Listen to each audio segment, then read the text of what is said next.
দুষ্ট জেন আর ভূত প্রেতে যদি আসর করে তাহলে কোরআন শরীফের কোন আয়াত পড়তে হয়?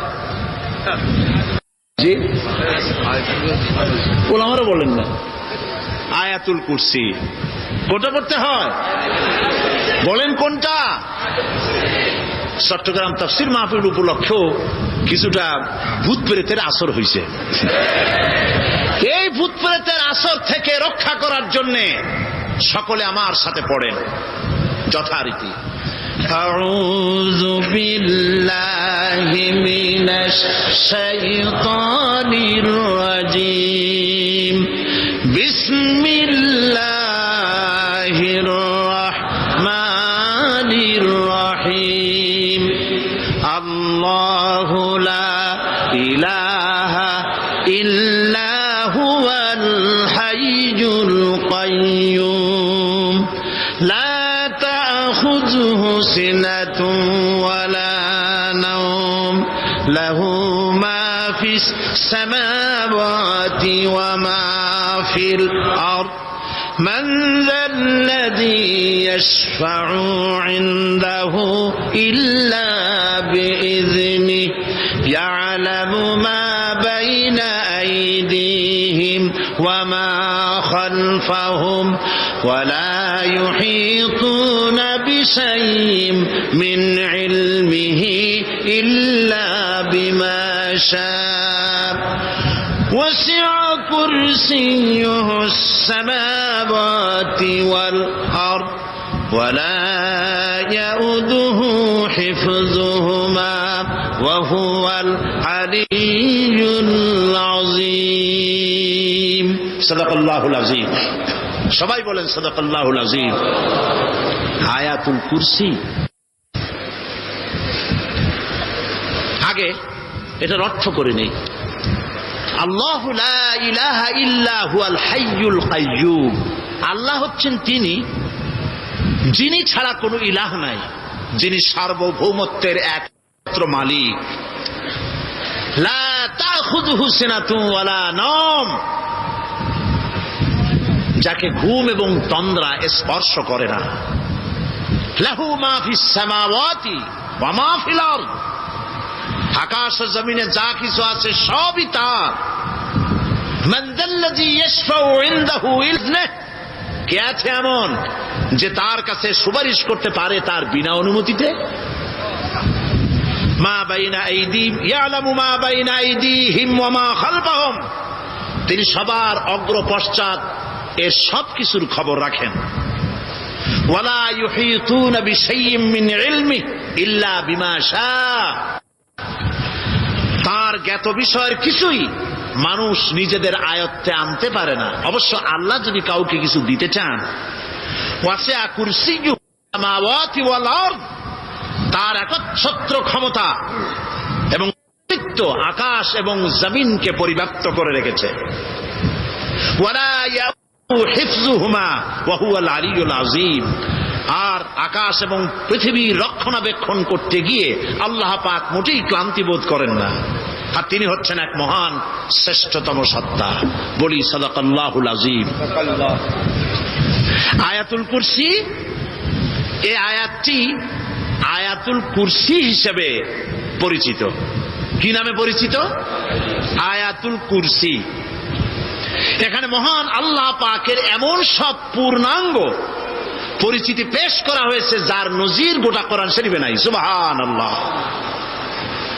তাই হাদিস শরীফে এই আয়াতটিকে শ্রেষ্ঠ আয়াত বলা হয়েছে। কোরআন শরীফের কি আয়াত? শ্রেষ্ঠ আয়াত বলা হয়েছে।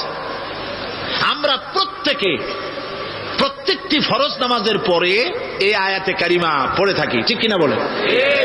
আল্লাহ বলেছেন প্রত্যেক ফরজ নামাজের পরে আয়াতুল কুরসি যে ব্যক্তি পাঠ করবে, কিয়ামতের দিন আল্লাহ রাব্বুল আলামিন ওই ব্যক্তির ব্যাপারে সিদ্ধান্ত নেবেন, আল্লাহ তাকে জান্নাত দান করে দিবেন।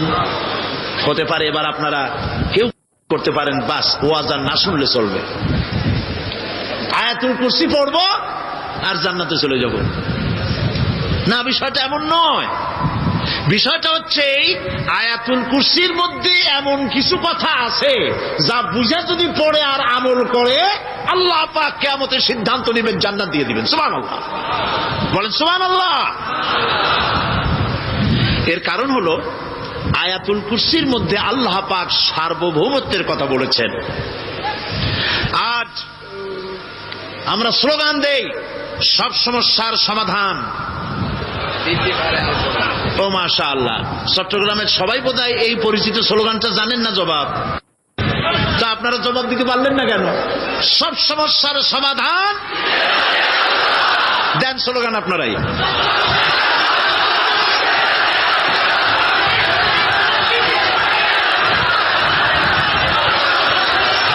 এটা শুধু স্লোগান নয়, সব সমস্যার সমাধান দিতে পারে আল কোরআন। এটা শুধু স্লোগান নয়, এটাই বাস্তবতা, এটাই বাস্তব সত্য। আয়াতুল কুরসির মধ্যে রয়েছে একটি জটিল সমস্যার সমাধান, যাকে সহজ কথায় বলা যায় গদি সমস্যার সমাধান। কুরসি মানে হলো গদি। আজকাল গদি নিয়ে কি হচ্ছে টের পাচ্ছে না ভাই? এই গদি নিয়ে টানাটানি হচ্ছে পৃথিবীর সর্বত্র। সার্বভৌমত্বের মালিক কে হবে? এইটা তো আপনারা বলতেছেন, কিন্তু যারা কোরআন জানে না তারা বলে সার্বভৌমত্বের মালিক জনগণ। দেখেন না, ওরা বলে সকল ক্ষমতার উৎস জনগণ। কারা বলে?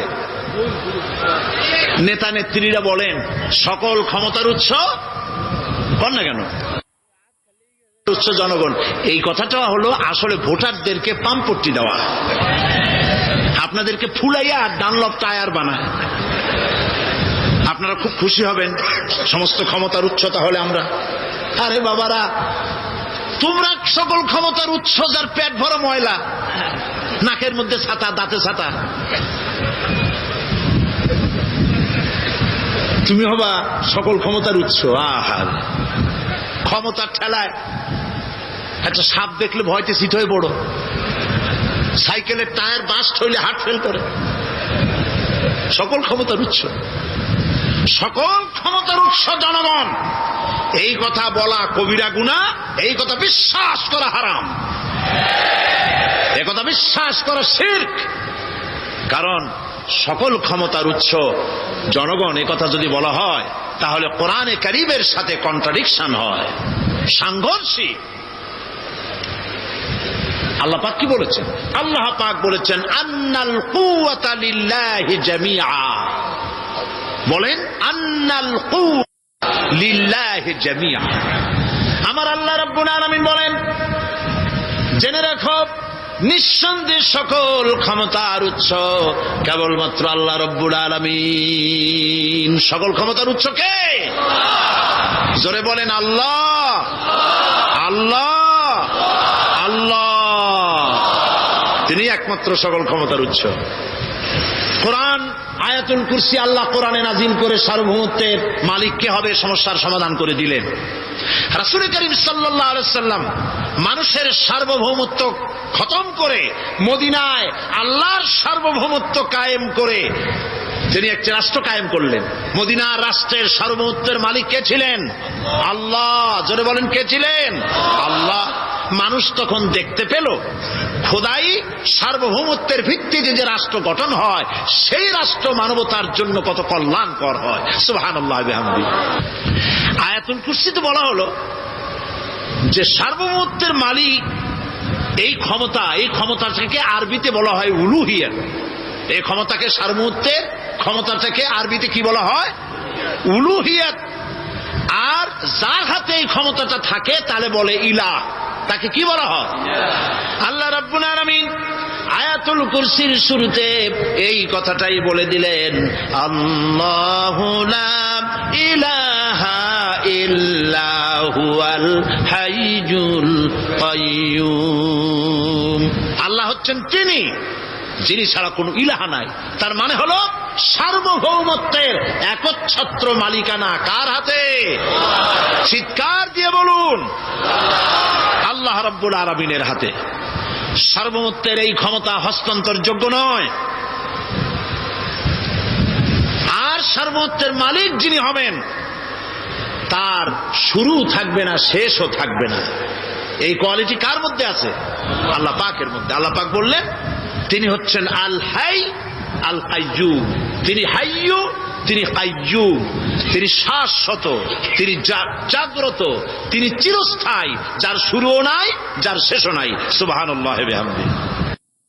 এই সার্বভৌমত্বের মালিকানা নিয়ে যারা বসে আছে, যে কোনো মুহূর্তে তার হাত থেকে ক্ষমতা ছিনতাই হয়ে যেতে পারে, পারে কিনা? আর ঘুমায় থাকলে, সার্বভৌমত্বের মালিক দাবি করে যদি ঘুমায় থাকে, ততক্ষণ ভারপ্রাপ্ত বানাবে কারে? এই জন্য সার্বভৌমত্বের মালিক হচ্ছেন আল্লাহ পাক, যাকে ঘুম এবং তন্দ্রা স্পর্শ করে না। সার্বভৌমত্বের মালিকের কোয়ালিটি আল্লাহ পাক বলছেন লা তাখুযুহু সিনাতুন ওয়ালা নাওম। পড়েন সবাই, লা তাখুযুহু সিনাতুন ওয়ালা নাওম। তার ঘুমও নাই, তন্দ্রাও নাই। হযরত মূসা আলাইহিস সালাম আল্লাহ পাকের কাছে একবার প্রশ্ন তুলেছেন, আল্লাহ পাক তুমি নাকি? আল্লাহ বলেন তুমি বিশ্বাস করো না? মূসা আলাইহিস সালাম বলছেন অবশ্যই বিশ্বাস করি। আল্লাহ পাক বললেন বিশ্বাস যদি করো তাহলে বুঝানো যাবে। হযরত ইব্রাহিম আলাইহিস সালাম বলেছিলেন আল্লাহ পাকের কাছে কাইফা রব্বি আরিনি কাইফা তুহিল মাউতা, হে রব তুমি আমারে দেখাও কেমনে তুমি মৃত্যুকে জিন্দাকে মৃত্যু করো, মৃত্যুকে জিন্দা করো, একটু দেখাও আমারে। আল্লাহ পাক বললেন আওয়ালাম তুমিন, বিশ্বাস করো না? ইব্রাহিম আলাইহিস সালাম সঙ্গে সঙ্গে বললেন বালা। নাম বললেন না। বালা মানেও হ্যাঁ, নাম মানেও হ্যাঁ, কিন্তু একটু বেশ কম আছে।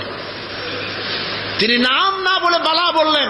নামের অর্থ হলো হ্যাঁ, আর না বালার অর্থ হচ্ছে কেন নয়, অবশ্যই বিশ্বাস করি। ওয়ালাকিন লিয়াতমাইন্না কলবি, তবে আল্লাহ তুমি যদি চোখে দেখাও একটু, তাহলে এগুলি একটুখানি লিয়াতমাইন্না কলবি, আমার অন্তরাত্মা প্রশান্তি লাভ করবে যদি চোখে দেখতে পারি। আল্লাহ বলেন তাহলে তোমারে দেখাবো। আল্লাহ দেখাইলেন। মুসা আলাইহিস সালাম যখন বললেন যে আল্লাহ পাক আর মৃত্যুকে চিন্তা করো কেমনে, তুমি ঘুমায় থাকো, না ঘুমায় পারো কেমনে, তোমার নাকি ঘুম নাই, তন্দ্রা নাই। আল্লাহ পাক বলেন বিশ্বাস করো না? বলে আমি বিশ্বাস করি। তো ঠিক আছে তাহলে তোমার দেখাই। বললেন এক গ্লাস পানি নিয়ে আসো। এক গ্লাস পানি নিয়ে এসে দাঁড়িয়ে থাকো। আল্লাহ পাক মুসা আলাইহিস সালামকে বললেন এক গ্লাস পানি নিয়ে দাঁড়াও। আর ঘুমকে আল্লাহ পাক বললেন মুসারে ধরো। মুসা আলাইহিস সালাম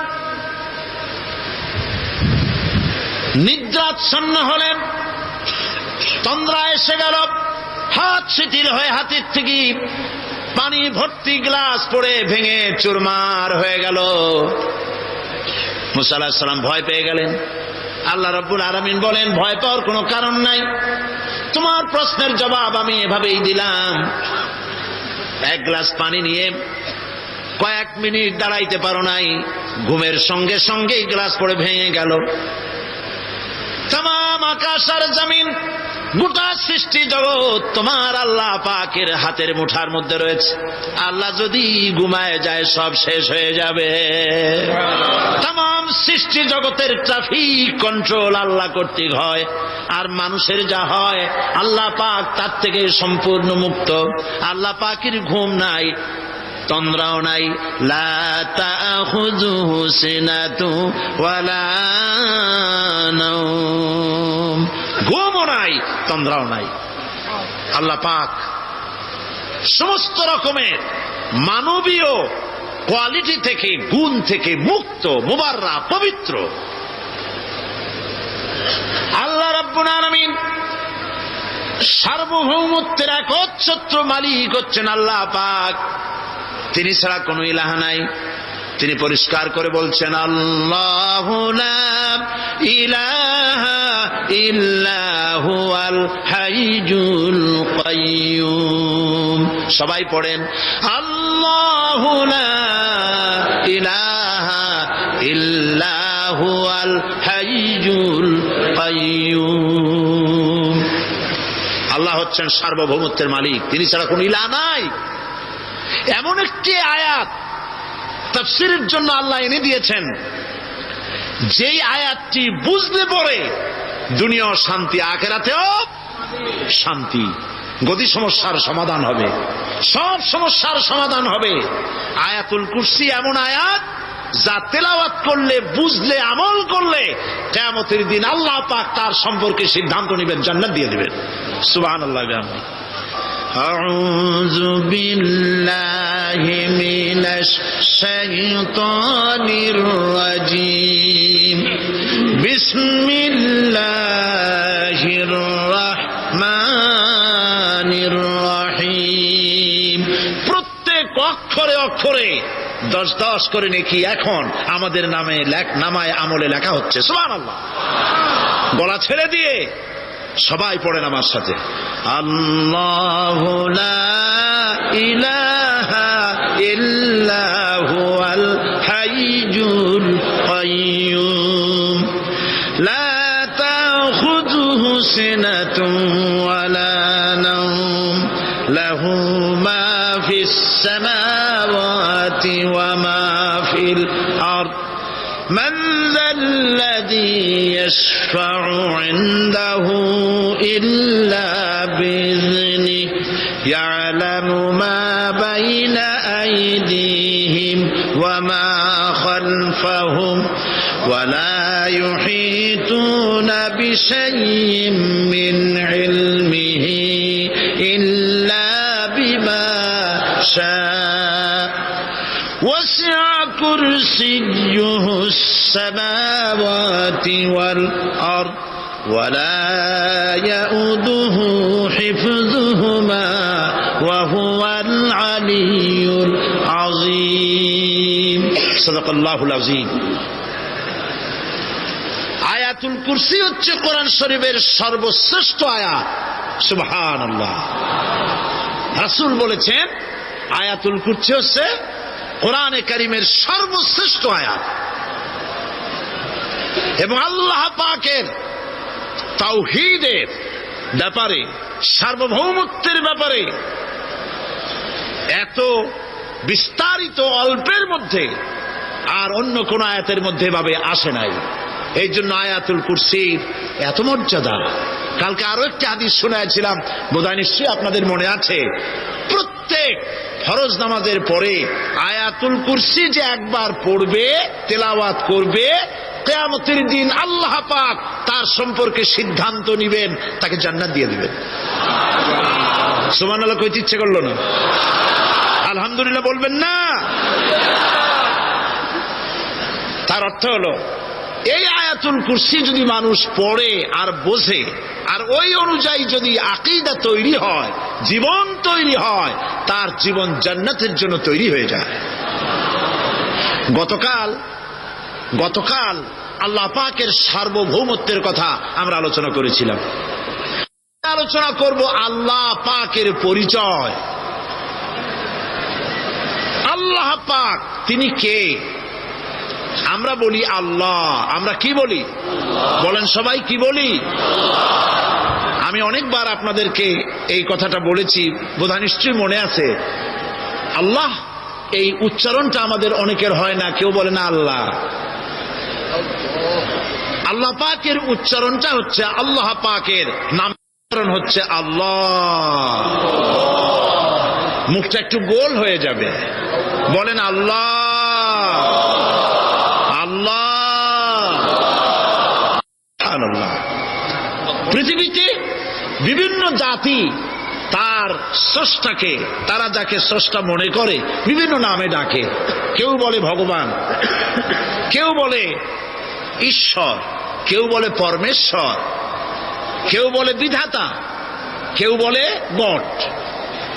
বিভিন্ন নামে লোকেরা এভাবে ডাকে। তো ভগবান বললে তার প্রতিশব্দে স্ত্রীলিঙ্গে কি আসে? বলেন ভগবতী। ঈশ্বর বললে স্ত্রীলিঙ্গে কি আসে? ঈশ্বরী। বিধাতা বললে তার স্ত্রীলিঙ্গে কি আসে? বিধাত্রী। গড, এটার স্ত্রীলিঙ্গে আসলে কি হবে? তো প্রত্যেকটি তারা যে ভাষাই আল্লাহকে ডাকে, প্রত্যেকটি ভাষায় স্ত্রীলিঙ্গে একটি প্রতিশব্দ আসে। আল্লাহ এর স্ত্রীলিঙ্গে, এর প্রতিশব্দে আরেকটি শব্দ কি গোটা বিশ্ব খুঁজে পাওয়া যাবে? জোরে বলেন, যাবে? যাবে না। এবং অন্যান্য নামগুলি সন্ধি বিচ্ছেদ করলে অর্থই হবে না। গড, এটাকে যদি উল্টায়া বলা হয় তাহলে কি হয়ে যাবে? এবার দেখুন, আল্লাহ এই নাম, আল্লাহর পরিচয় কি? যদি বলা হয় যে আল্লাহর পরিচয় কি, শুধু আল্লাহ দিয়ে আল্লাহকে চেনা যাবে, আল্লাহকে চেনা যাবে। আল্লাহ রাব্বুল আলামিন বলছেন, আল্লাহু লা ইলাহা ইল্লা হুয়াল হাইয়ুল কাইয়্যুম। আল্লাহ হচ্ছেন তিনি যিনি ছাড়া কোনো ইলাহ নাই, মাবুদ নাই, উপাস্য নাই। সুবহানাল্লাহ। এখন আল্লাহর যদি প্রথম একটা অক্ষর আলিফ ছেড়ে দেওয়া হয় তাহলে থাকবে কি? লিল্লাহ। এই লিল্লাহ দিয়েও কেউ যদি আল্লাহর পরিচয় পেতে চায় তাহলে পেয়ে যাবে। আল্লাহ রাব্বুল আলামিন কোরআনে কারীমের ভিতরে শুধু লিল্লাহ দিয়েও আল্লাহকে চেনার ব্যবস্থা করেছেন। লিল্লাহি মা ফিস সামাওয়াতি ওয়া মা ফিল আরদ। আকাশ এবং জমিনের সার্বভৌমত্বের একচ্ছত্র মালিকানা কার? আল্লাহ পাকের। এখন লিল্লাহ থেকে একটা লাম ছেড়ে দেন, কি থাকবে? লাহু। এই লাহু দিয়েও আল্লাহর পরিচয় পাওয়া যাবে, যাবে না? কোরআন বলছে, লাহু মাকালিদুস সামাওয়াতি ওয়াল আরদি ইউবসিতুর রিজকা লিমান ইয়াশা। আকাশ এবং জমিনের রিজকের চাবিকাঠি আল্লাহ পাকের কাছে, যারে খুশি তিনি পর্যাপ্ত রিজেক তিনি দান করেন। সুবহানাল্লাহ। এবার লাহুর লাম ছেড়ে দেন, থাকবে কি? একটা অক্ষর। এই একটি অক্ষর দিয়ে আল্লাহ পাকের চেনা যাবে। ইন্নাহু হুয়াল গফুরুর রহিম। তিনি হচ্ছেন মহা ক্ষমাশীল, দয়াবান। আল্লাহর পরিচয় আল্লাহকে দিয়েই জানা যায়। আল্লাহর পরিচয় হচ্ছে তিনি এই আকাশ সৃষ্টি করেছেন, এই জমিন সৃষ্টি করেছেন, মানব গোষ্ঠীকে সৃষ্টি করেছেন। আকাশের স্রষ্টাকে, জমিনের স্রষ্টাকে, মানুষের স্রষ্টাকে আল্লাহ পাক। দেখুন, আল্লাহ পাক আকাশের স্রষ্টা, জমিনের স্রষ্টা, মানুষের স্রষ্টা। এই কথাকে ভুলিয়ে দেওয়ার জন্যে, এই কথাটিকে ভুলিয়ে দেওয়ার জন্য আল্লাহকে অস্বীকার করছে এক শ্রেণীর লোকেরা। তারা বলছে দেয়ার ইজ নো গড, স্রষ্টা বলতে কেউ নাই, আনসিন ইজ নাথিং। আল্লাহ পাক কোরআনকে বোঝার জন্য, আল্লাহকে চেনার জন্য ব্যবস্থা করেছেন।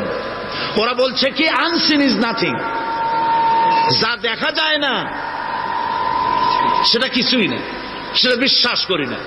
তো আল্লাহর যখন রং নাই, গন্ধ নাই, তাকে বিশ্বাস করি কেমনে? বলে নাউযুবিল্লাহি মিন যালিক। আরে ভাই, তোমরা তো এমন বহু জিনিস আছে যা না দেখে বিশ্বাস করো।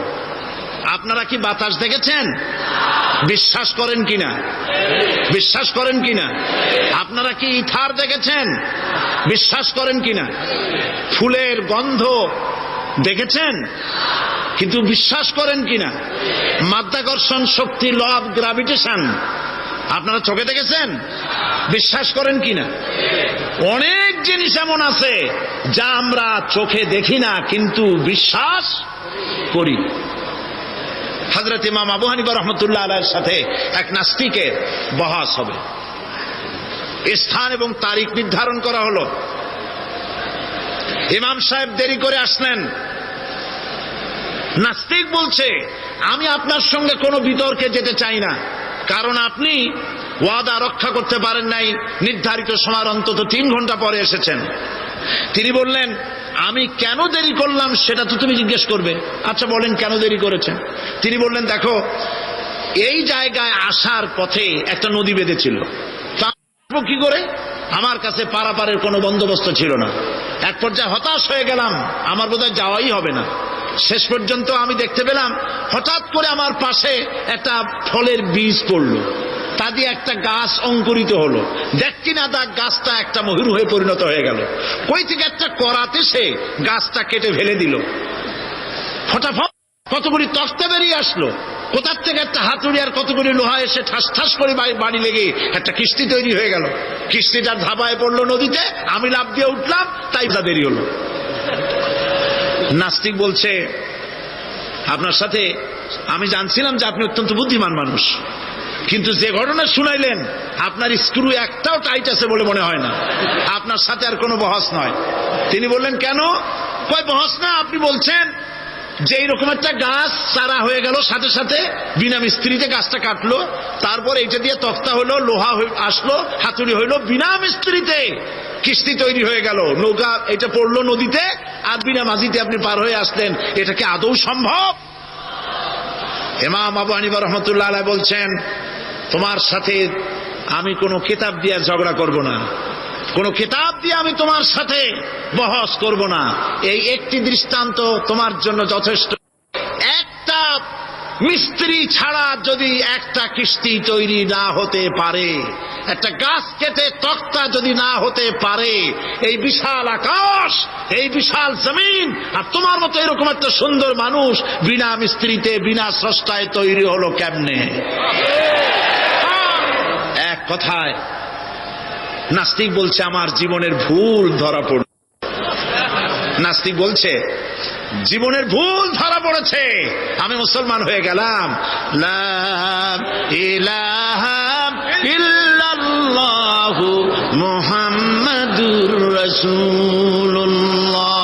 জোরে পড়েন, লা ইলাহা লা ইলাহা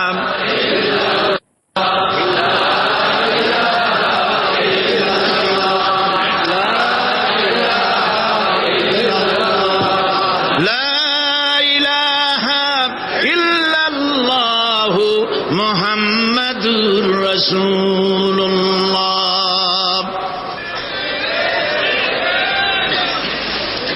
আল্লাহ পাক বলছেন, আমি আদম, আমি দাউদ এবং সুলাইমানকে জ্ঞান দান করেছি, ইব্রাহিমকে জ্ঞান দান করেছি। কোরআন শরীফের বহু জায়গায় শুধু জ্ঞানের কথাই বলা হয়েছে। সুবহানাল্লাহ। সুতরাং বুদ্ধিজীবী, এই বুদ্ধিজীবীরা তারা আসল জ্ঞানটা নাই। আসল জ্ঞান কোনটা বলেন? কোনটা? ডক্টর শহীদুল্লাহ মরহুম, আমি অনেকবার বলেছি তার কথা, তাকে জান্নাতুল ফেরদাউস নসিব করুন, বলেন আমিন। ডক্টর শহীদুল্লাহ মরহুম বলতেন তার লোকদেরকে যে তোমরা বিদেশ থেকে অনেক ডিগ্রি নামের আগে আনতে পারো, তোমরা পণ্ডিত, একথা আমি স্বীকার করি, কিন্তু কোরআন শরীফের জ্ঞান যদি না থাকে তাহলে পণ্ডিতের আগে আর একটা শব্দ বসবে, মূর্খ পণ্ডিত। কোরআনের জ্ঞান পাণ্ডিত্যকে পরিপূর্ণ করে দেয়, কারণ ওয়ামা উতীতুম মিনাল ইলমি ইল্লা কালিলা। সুবহানাল্লাহ। আল্লাহ পাক বলছেন, তোমাদেরকে সামান্যতম জ্ঞান দান করেছি। কতটুকুন জ্ঞান? কতটুকুন? সামান্যতম জ্ঞান দান করেছি। সুতরাং আল্লাহ পাক কোরআনের মধ্যে তার নিজের পরিচয় ছোট্ট একটি সূরার মধ্যে ব্যাপক আকারে বলে দিয়েছেন। কি? কুল হুয়াল্লাহু আহাদ। সবাই পড়েন আমার সাথে, কুল হুয়াল্লাহু আহাদ আল্লাহুস সামাদ লাম ইয়ালিদ ওয়া লাম ইউলাদ ওয়া লাম ইয়াকুল লাহু কুফুয়ান আহাদ। আল্লাহ পাক বলেন, আল্লাহ এক এবং একক, তিনি কারো মুখাপেক্ষী নন, তিনি কাউকে জন্ম দেন নাই, তাকেও কেউ জন্ম দেয়নি, আকাশ আর জমিনে আল্লাহর সমকক্ষ কেউ নাই। সুবহানাল্লাহ। তাকে কেউ জন্ম দেয়নি, তিনিও কাউকে জন্ম দেননি। তিনি এক, তিনি ছিলেন, তিনি আছেন, তিনি থাকবেন। তার শুরুও নাই, তার শেষও নাই। সুবহানাল্লাহ। এই আল্লাহ রাব্বুল আলামিন তার পরিচয় আয়াতুল কুরসি সার্বভৌমত্বের পরিচয় দিয়েছে, আল্লাহর পরিচয় দিয়েছে। আল্লাহ তিনি খালিক। মানব সৃষ্টির এবং পৃথিবীর সৃষ্টির ইতিহাস ঘাটলে মানুষের যদি কিসমত ভালো থাকে তাহলে আল্লাহর সান্নিধ্য, আল্লাহর অস্তিত্ব সম্পর্কে জ্ঞান তাকে আল্লাহ পাক দান করে দেন। সুবহানাল্লাহ। পৃথিবীর সৃষ্টির ব্যাপারে বুদ্ধিজীবীরা কি বলছেন দেখুন। পৃথিবীর সৃষ্টির ব্যাপারে বিজ্ঞানীরা বলছেন যে এই পৃথিবী এরকম ছিল না তো কি রকম ছিল। এইটা সূর্যের পাশ থেকে একটা উজ্জ্বল শক্তিশালী জ্যোতিষ্ক দারুণ ফোর্স নিয়ে যাচ্ছিল। সেই ফোর্স সহ্য করতে না পেরে সূর্যের একটি দুর্বলতম অংশ সূর্য থেকে ছিটকে মহাশূন্যে পড়ে গেল, আর ঘুরতে ঘুরতে এই পৃথিবীর অস্তিত্ব লাভ করল। বিজ্ঞানের এই কথা যদি বিশ্বাস করতে হয় তাহলে আমাকে বলতে হয় এখন তো মানুষেরা আর পৃথিবীতে ধরছে না, ঠিক কিনা? কথা বলছেন না কেন? মানুষ পৃথিবীতে এখন ধরতেছে, বিভিন্ন দেশ খালি বলতেছে মানুষ কমাও, সন্তান কমাও, বিভিন্ন পদ্ধতি গ্রহণ করো, আর মানুষ বাড়াইও না। আল্লাহ পাক বলছেন আল্লাহু লা ইলাহা ইল্লা হুয়াল হাইয়ুল কাইয়্যুম। আল্লাহ হচ্ছেন তিনি যিনি ছাড়া কোনো ইলাহ নাই। লা ইলাহা ইল্লাহু, তিনি ছাড়া কোনো ইলাহ নাই, সার্বভৌমত্বের মালিক কেউ নাই। এই যে লা ইলাহা, কোন ইলাহ নাই, আমরা কালেমার মধ্যে এই কথাটা বলি। আমাদের কালেমায়ে তাইয়্যিবা আমরা কি উচ্চারণ করি? লা ইলাহা ইল্লাল্লাহু মুহাম্মাদুর রাসূলুল্লাহ। জোরে পড়েন লা ইলাহা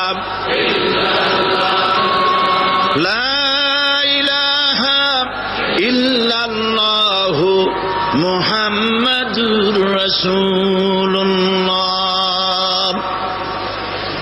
লা ইলাহা, কোন ইলাহ নাই।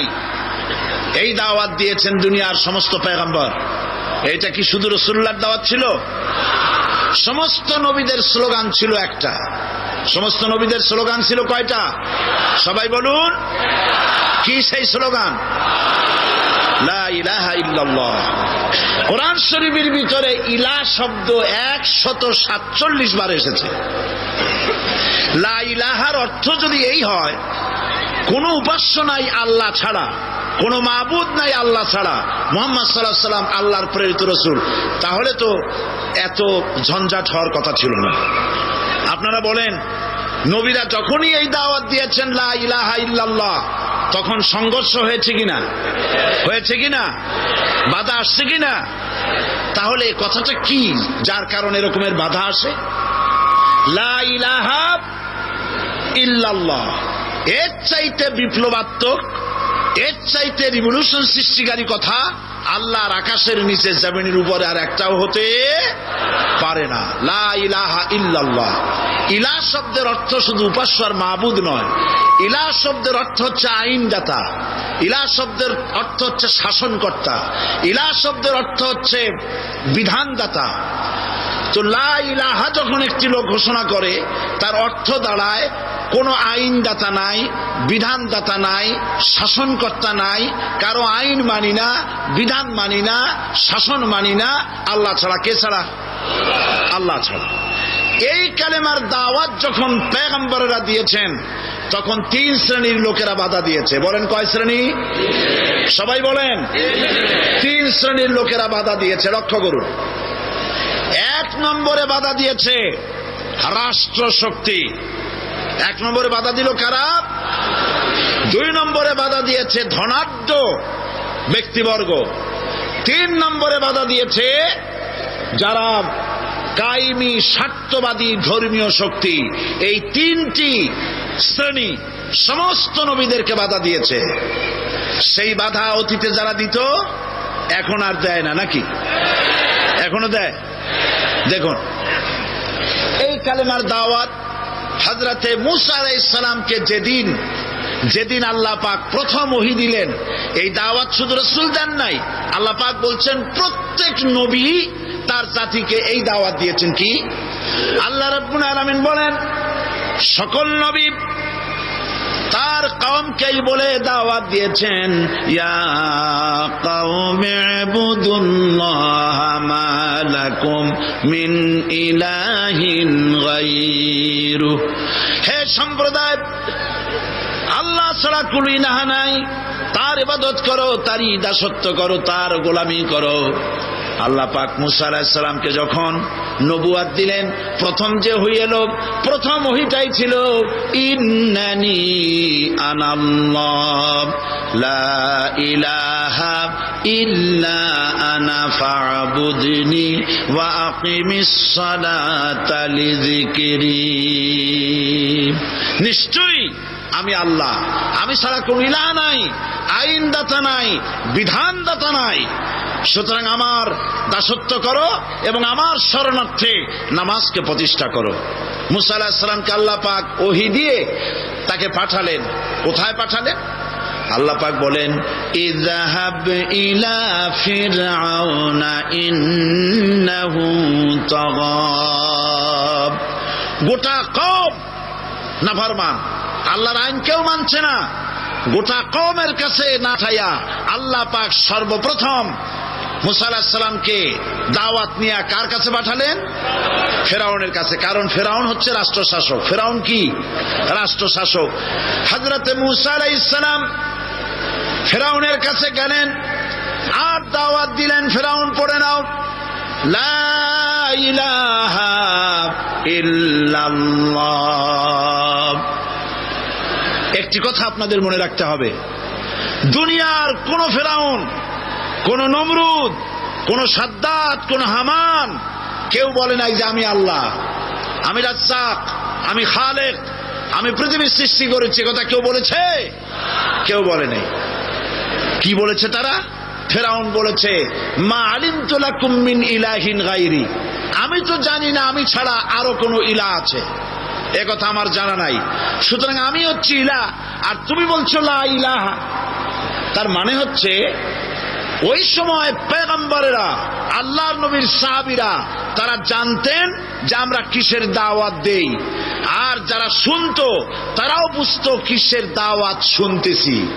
আজ আমার দেশে একই কালেমার দাওয়াত দেওয়া হয়, কিন্তু মানুষেরা বুঝতে পারে না কি শুনতেছি। ভাষা জানার ব্যাপারে, বোঝার ব্যাপারে হলো আসল বিষয়। এটা বুঝাতে গিয়ে আমি মাঝে মধ্যে একটা দৃষ্টান্ত দেই এভাবে। একজনের একটা রেশনের দোকান ছিল, সেই দোকানে তার একটা ময়না পাখি ছিল। আর ময়না পাখিকে কথা শেখানো যায় সেটা তো আপনারা জানেন। জি, ময়নাকে শিখায়েছে যে লাইন করুন, এক এক করে আসুন। ময়না এই কথা শিখেছে। সকালবেলায় যখন রেশনের দোকানে ভিড় পড়ে গেছে, তখন ওই পাখি খাঁচার মধ্যে বসে বলছে লাইন করুন, এক এক করে আসুন। একদিন খাঁচার দরজা খোলা পেয়ে পাখি উড়ে গিয়ে গাছের ডালে বসেছে। আশেপাশে যত পাখি ছিল তারা চিন্তা করলো এই রকমের পাখি তো কখনো দেখি নাই। ময়না তো দেখতে কাকের মতো না, শালিকের মতো না, দেখতে একটা ভিন্ন রকম। ওরা এসে চতুর্দিক থেকে এই নবান্ত, এই যে নতুন এসেছে, ওরে ঠোকরানো শুরু করেছে চতুর্দিক থেকে। ঠোকরানি খেয়ে ময়না বলতেছে লাইন করুন, এক এক করে আসুন। এখন ময়না তো বোঝে না যে কি বলতেছি, আর যে পাখিরা ঠোকরাচ্ছে তারাও তো বোঝে না যে কি শুনতেছি। ময়না যদি বুঝতো যে আমি কি বলি, সবাই মিলে ঠোকরায়, তাই জান পাচ্ছে না। লাইন করে ঠোকরাইলে তো কলজে যাবে, সব ঠোঁটে ঠোঁটে চলে আসে, বোঝে নাই। আমাদের অবস্থা তাই হয়েছে। সুতরাং এই কালেমার দাওয়াত যখন হযরতে মূসা আলাইহিস সালাম দিলেন, ফেরাউন বলল আমি তো জানি না যে আমি ছাড়া আরো কোন ইলাহ আছে, আইনদাতা তো আমি, তুমি নতুন কোথার থেকে আইনদাতা নিয়ে আসছো? ফেরাউন বলছে দেখো, আমারে বাদ দিয়া যদি অন্য কাউকে ইলাহ বলে তুমি মানো আর সেই শিক্ষা যদি যে জাতিকে দাও, তাহলে আমি তোমাকে ধরে লাআজআলান্নাকা মিনাল মাসজুনিন, আমি তোমাকে কারারুদ্ধ করব, আমি তোমাকে জেলখানায় ঢুকিয়ে দেব। রাষ্ট্রশক্তি প্রথম বাধা দিল কারা? বলেন সবাই। সেই বাধা কি ওখানে শেষ হয়েছে না এখনো আছে? আছে কিনা জোরে বলেন। আমি তোমাকে জেলখানায় ঢুকাবো। হযরতে মুসা আলাইহিস সালাম বলেন, ফেরাউন রে, জেলের ভয় আমি করি না, আমার কি জেলের ভয় দেখায়া লাভ নাই, আমি আল্লাহ পাকের পয়গম্বর হযরতে মুসা আলাইহিস সালাম। ফেরাউনের দলবল আছে, লোক লস্কর আছে, তার অস্ত্রের অভাব নাই। আল্লাহ রাব্বুল আলামিন মুসা আলাইহিস সালামের কাছে একটা অস্ত্র দিয়া দিলেন। দিছিলেন কিনা? আল্লাহ পাক হযরত মুসা কি বলেছেন? ওয়া মা তিলকা বিয়ামিনিকা ইয়া মুসা, মুসা রে তোমার হাতে ওটা কি? মুসা আলাইহিস সালাম বললেন এটা লাঠি। আল্লাহ পাক বললেন ফেলে দাও লাঠি। লাঠি ফালায় দিলেন। কি হয়ে গেল? হিয়া হাইয়াতুন তাসআ, লাঠি হয়ে গেল। এখন লাঠি পড়ে সাপ হয়ে গেল। সাপ দেখে নবী হোক, ওলি হোক, সাহাবী হোক আর আলেম হোক, সাপ দেখলে ভয় করে না মানুষের? মুসা আলাইহিস সালাম ভয় পাইছে।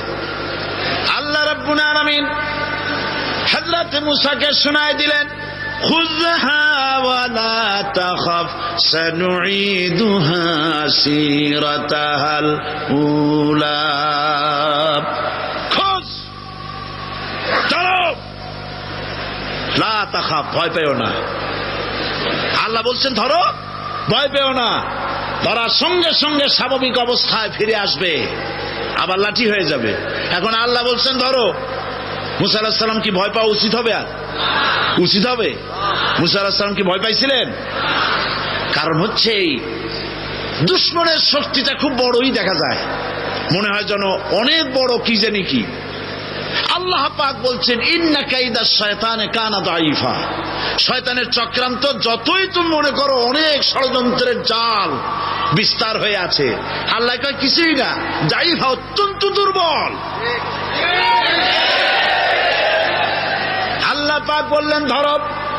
মুসা আলাইহিস সালাম সাপ ধরলেন, সঙ্গে সঙ্গে লাঠি হয়ে গেল।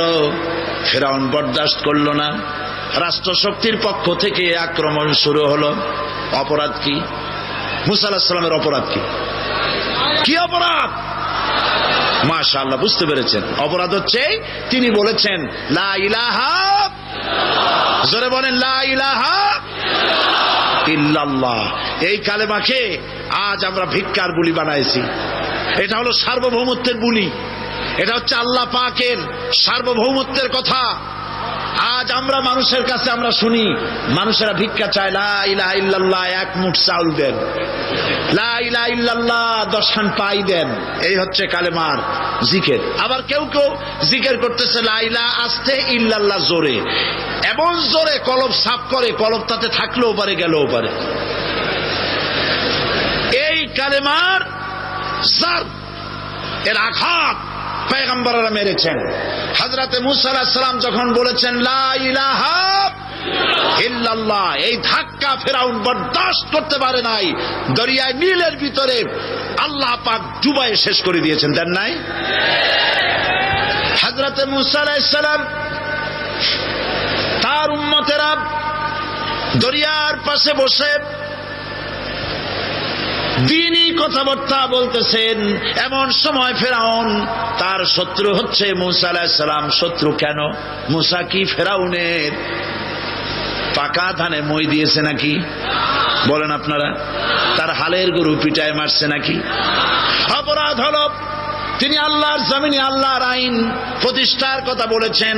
এই শুধুমাত্র এই অপরাধে ফেরাউন তার দলবল নিয়ে 3 দিক থেকে আক্রমণ করেছে। মুসা আলাইহিস সালামের উম্মতেরা ভয় পেয়ে গেছেন। তারা বলছেন ইন্না লামুদরাকুন, আমরা পাকড়াও হয়ে গেছি, তিন দিকে সাঁড়াশি আক্রমণ, তিন দিকে শত্রু, একদিকে দরিয়া, পালাবার রাস্তা আছে? হযরত মুসা আলাইহিস সালাম ভয় পেয়ে গেলেন, সারেন্ডার করলেন না। হযরত মুসা আলাইহিস সালাম বললেন, কাল্লা, কখনো নয়, ভয় পাওয়ার কোনো কারণ নাই। রব্বি সায়াহদিন, অবশ্যই আমার রব আমার জন্য রাস্তা করে দিবেন। ভয় পাইও না, আমার রব রাস্তা করে দিবেন। আল্লাহ রাব্বুল আলামিন হযরত মুসা আলাইহিস সালামকে অর্ডার করলেন, হাতের লাঠি দিয়া দরিয়ার উপরে আঘাত করো। হযরত মুসা আলাইহিস সালাম দরিয়ার উপর আঘাত করলেন। রাস্তা ছিল দরকার একটার, এক বাড়িতে আল্লাহর হুকুমে লাঠি দিয়ে একটি আঘাত করার সঙ্গে সঙ্গে হযরত মুসার তার সঙ্গী সাথী দরিয়া পার হওয়ার জন্য দরিয়ার মধ্যে দিয়ে আল্লাহ 12টা রাস্তা পয়দা করে দিলেন। সে আল্লাহ আছে না নাই? এত আসতে বলেন কেন? ভয় পাওয়ার কারণ আছে? রাষ্ট্র শক্তি বাধা দিয়েছে সমস্ত নবীদেরকে। কেন? নবীদের চরিত্র খারাপ? জোরে বলে, নবীদের চরিত্র খারাপ? নবীদের চাইতে মাসুম, বেগুনাহ, উন্নত চরিত্রের মানুষ আল্লাহর আকাশের নিচে জমিনের উপরে আর হয় নাই। তোমরা যে সব নেতাদের পিছনে দৌড়াও, অমুকের সৈনিক, নেতা নেতা করে মরো, এইসব নেতা যাদের পিছনে দৌড়াও, এই নেতাগুলি, আমি জিজ্ঞেস করি আপনাদেরকে, এই নেতাগুলি জীবনে একবারও জেনা করে নাই? এ ব্যাপারে অনুসারীরা আপনারা কি নিশ্চিত? মিথ্যা কথা জীবনেও কয় নাই, প্রতারণা করে নাই, ঠাট্টা করে নাই, বিদ্রুপ করে নাই, মদ খায় নাই, মানুষ হত্যা করে নাই। কিসের নেতা? নেতা হচ্ছেন সেই ব্যক্তি যিনি বলেছেন, ও আমার স্ত্রীরা, ও আমার সাহাবীরা, রাতের আধারে আমার মধ্যে যা আচরণ দেখতে পাও, দিনের আলোতে আমার মধ্যে যা দেখতে পাও, সবগুলি খুলে খুলে মানুষের কাছে বলে দাও। তার নাম বিশ্বনবী মুহাম্মদ রাসূলুল্লাহ সাল্লাল্লাহু আলাইহি ওয়াসাল্লাম।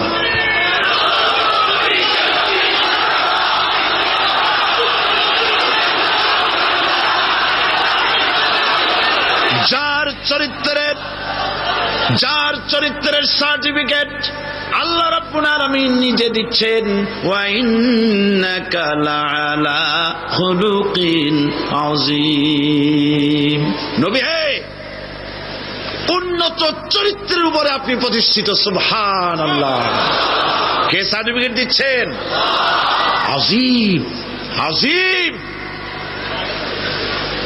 আরবিতে চওড়াকে বলা হয় আরিদ, গভীরতাকে বলা হয় আমিক। কত প্রশস্ত, যা মাপার কোনো ফিতা নাই, কত গভীর, যা মাপার কোনো যন্ত্র নাই, এইটাকে আরবিতে বলা হয় আজিম। সুবহানাল্লাহ বলতে ইচ্ছে করে না? ও নবী, তোমার চরিত্র এমন যা মাপার মতো যন্ত্র পৃথিবীতে নাই। লা ইলাহা ইল্লাল্লাহ পড়েন সবাই, লা ইলাহা ইল্লাল্লাহ। আপনিও যদি নবীদের মতো সাহাবীদের মতো বুঝা এই কলেমার দাওয়াত দেন, বাধা আসবেই। বোঝাবুঝির ব্যাপার, বুঝতেই সারল। কত মাহফিল হয় বাংলাদেশে, হয় না? কোনো বাধা নাই, ঠিক কিনা? কত পূজা হয়, পার্বণ হয়, গান হয়, থিয়েটার হয়, গুনাহগার বিবির গান হয়, কত কিছু হয়। কোনো বাধা আছে? তাফসীরের মাহফিলে বাধা। কারণ ওরা বুঝতে পেরেছে এ তাফসীরের মাহফিলে গাজীর গীত হয় না, এ তাফসীরের মাহফিলে আল্লাহ সার্বভৌমত্ব কায়েমের আন্দোলন চলে।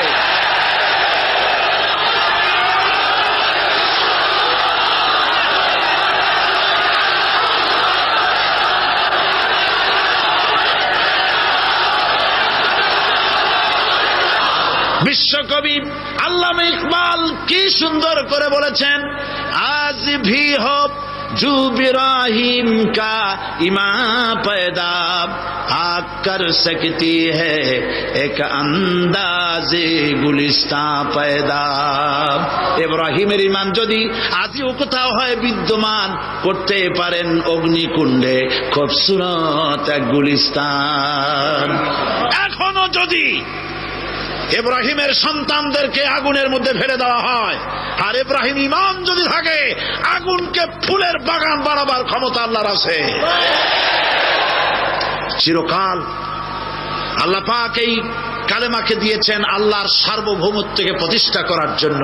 আয়াতুল কুরসি শুধু পড়ে বুকে ফু দেওয়ার জন্য নয়, পড়েন আমার সাথে, আল্লাহু লা ইলাহা ইল্লা হুয়াল হাইয়ুল কাইয়্যুম। দুনিয়ার সমস্ত পয়গম্বর অত্যাচারিত হলেন, শুধু তাই নয়, বিশ্ব নবী আখেরি জামানার পয়গম্বর নবী মুহাম্মদ রাসূলুল্লাহ সাল্লাল্লাহু আলাইহি ওয়াসাল্লাম জাতির কাছে আসলেন।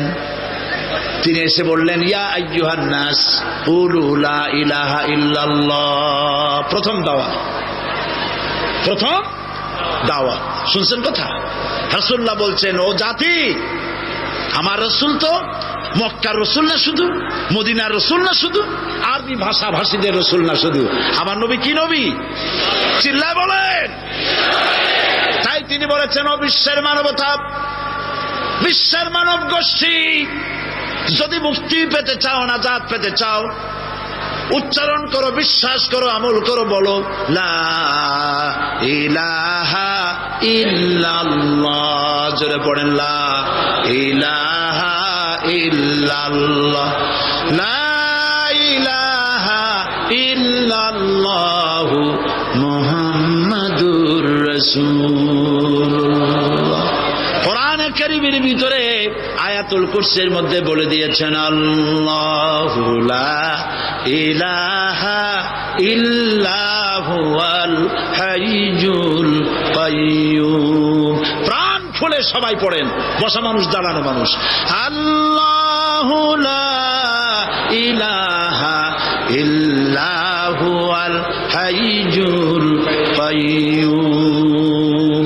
আল্লাহ রাব্বুল আলামিন, তিনি ছাড়া কোনো ইলাহ নাই, তিনি সার্বভৌমত্বের মালিক, কেউ নাই আল্লাহ ছাড়া। এই কথা মানুষকে ঘোষণা করতে হবে। সুবহানাল্লাহ ওয়ালহামদুলিল্লাহ লা ইলাহা ইল্লাল্লাহ, সুবহানাল্লাহ ওয়ালহামদুলিল্লাহ লা ইলাহা ইল্লাল্লাহ, সুবহানাল্লাহ ওয়ালহামদুলিল্লাহ লা ইলাহা ইল্লাল্লাহ, লা ইলাহা ইল্লাল্লাহ মুহাম্মাদুর রাসূলুল্লাহ। আল্লাহুম্মা আমিন। রব্বানা যালামনা আনফুসানা وإن لم تغفر لنا وترحمنا لنكونن من الخاسرين। সবাই পড়েন আমার সাথে, রব্বানা যালামনা আনফুসানা وإن لم تغفر لنا وترحمنا لنكونن من الخاسرين। ربنا ظلمنا أنفسنا وإن لم تغفر لنا وترحمنا لنكونن من الخاسرين। আলোচনায় যদি কোনো ভুল হয়ে থাকে আল্লাহ দয়া করে মাফ করে দাও। রব্বুল আলামিন, আমাদের দোয়া দুরুদি জিকির আজকারে, আমাদের আলোচনায় তুমি যে খুশি হয়েছো যতটুকুন, তার সবটুকুন বিশ্বনবী মুহাম্মাদুর রাসূলুল্লাহ সাল্লাল্লাহু আলাইহি ওয়াসাল্লামের রূহ মুবারকে পৌঁছায়া দাও। রব্বুল আলামিন, तमाम अंबियाए किराम, उलमाए मुतकद्दिमीन, उलमाए मुताखिरीन, सल्फ सालिहीन, যারা দুনিয়া থেকে মুমিন মুমিনাত বিদায় হয়ে গেল, আল্লাহ কবরগুলিকে জান্নাতের টুকরায় পরিণত করে দাও রব্বুল আলামিন। এই লক্ষ লক্ষ মুসলমান নরনারী ভিক্ষুকের মতো তোমার দরবারে হাত তুলেছি। আল্লাহ গো, আমাদের মধ্য থেকে আমাদের মা বাপ যাদের দুনিয়া থেকে বিদায় হয়ে গেছে, আল্লাহ আমাদের মা বাপের কবরে সওয়াব পৌঁছায়া দাও রব্বুল আলামিন।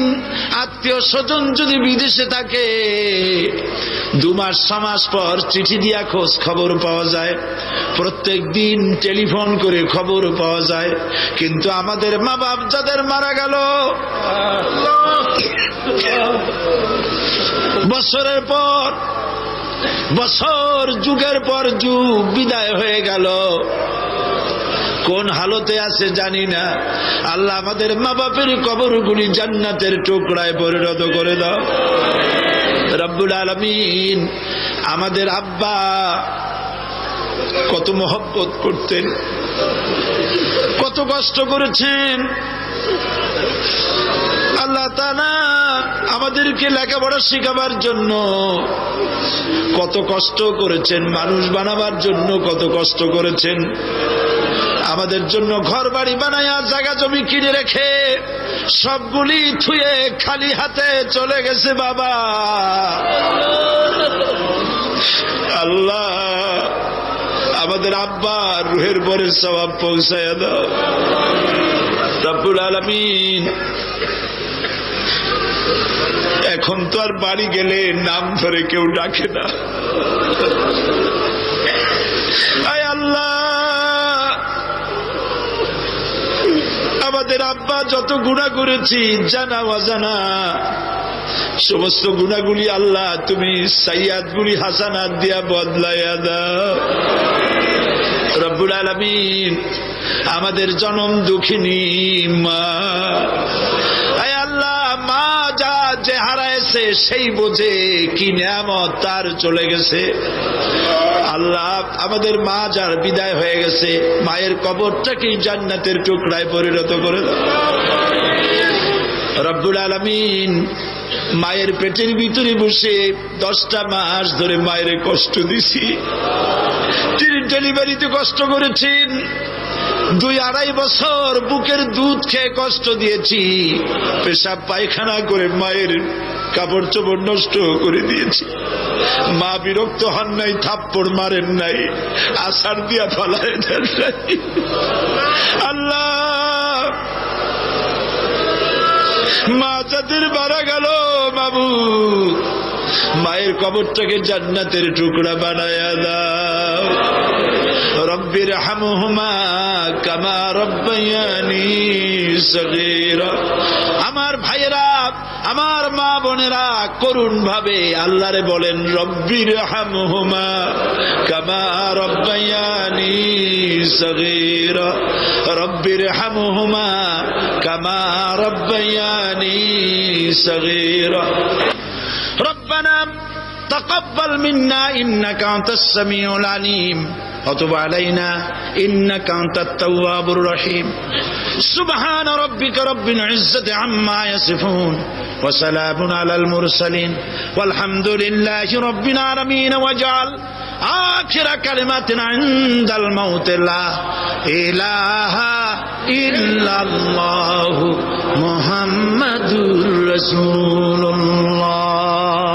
السلام عليكم ورحمة الله।